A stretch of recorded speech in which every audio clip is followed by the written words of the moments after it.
মঙ্গলবার নিউইয়র্কে জাতিসংঘের সদর দপ্তরে অনুষ্ঠিত হয় মিয়ানমারের রোহিঙ্গা জনগোষ্ঠী ও অন্য সংখ্যালঘুদের নিয়ে উচ্চ পর্যায়ের সম্মেলন। 2 সেশনে প্রায় 4 ঘণ্টার এই সম্মেলনে বক্তব্য দেন সংস্থার মানবাধিকার বিষয়ক হাইকমিশনার ফলকার তুর্ক, শরণার্থী বিষয়ক হাইকমিশনার ফিলিপ্পো গ্রান্ডি, জাতিসংঘের সদস্য দেশ, বিভিন্ন সংস্থা, এনজিও এবং রোহিঙ্গা প্রতিনিধি সহ 63 জন। These people were killed in a drone attack by the Arakan army. প্রথম 2 ঘণ্টার উদ্বোধনী আলোচনায় এ বিষয়ে বক্তব্য দেন জাতিসংঘের মহাসচিব অ্যান্তনিও গুতেরেস। তার বক্তব্য পড়ে শোনান তার chef of the cabinet Courtenay Rattray. জাতিসংঘ মহাসচিব অ্যান্তনিও গুতেরেস তার বক্তব্যে সংকট সমাধানে 3টি পদক্ষেপ নেবার আহ্বান জানান। All parties must respect international humanitarian law. সব পক্ষকে অবশ্যই আন্তর্জাতিক মানবিক সহায়তা আইন ও মানবাধিকার আইনের প্রতি শ্রদ্ধাশীল হতে হবে।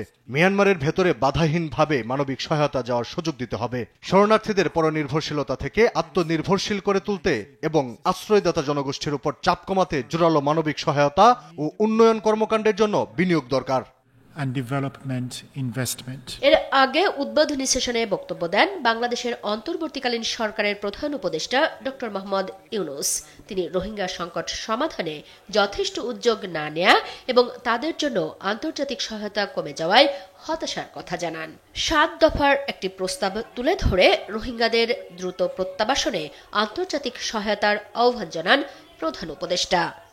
Devise a practical roadmap for safe, dignified repatriation of the Rohingyas. নিরাপদ ও মর্যাদাপূর্ণ প্রত্যাবাসনের বাস্তবসম্মত পথনকশা তৈরি করতে হবে এবং রাখাইনের পরিস্থিতি স্থিতিশীল করতে হবে। টেকসই প্রত্যাবাসনে মিয়ানমার ও আরাকান আর্মির উপর কার্যকর চাপ সৃষ্টি করা দরকার। সেখানে স্থিতিশীল পরিবেশ ফিরিয়ে আনতে বিশ্বের সমর্থন প্রয়োজন। একই সাথে সেখানে রোহিঙ্গাদের আস্থার পরিবেশ গড়ে তুলতে হবে। 7th, dismantle the narco economy and combat transboundary crimes. এদিকে রোহিঙ্গাদের জন্য আরও $96 মিলিয়ন সহায়তা দেবে যুক্তরাষ্ট্র ও যুক্তরাজ্য। এর মধ্যে যুক্তরাষ্ট্র 60 মিলিয়ন আর যুক্তরাজ্য 36 মিলিয়ন। বুধবার রাতে প্রধান উপদেষ্টার সিনিয়র সহকারী প্রেস সচিব ফয়েজ আহমেদ তার ফেসবুক পেজে এ তথ্য জানান। মুক্তা মাহমুদ, দেশ টিভি, ঢাকা।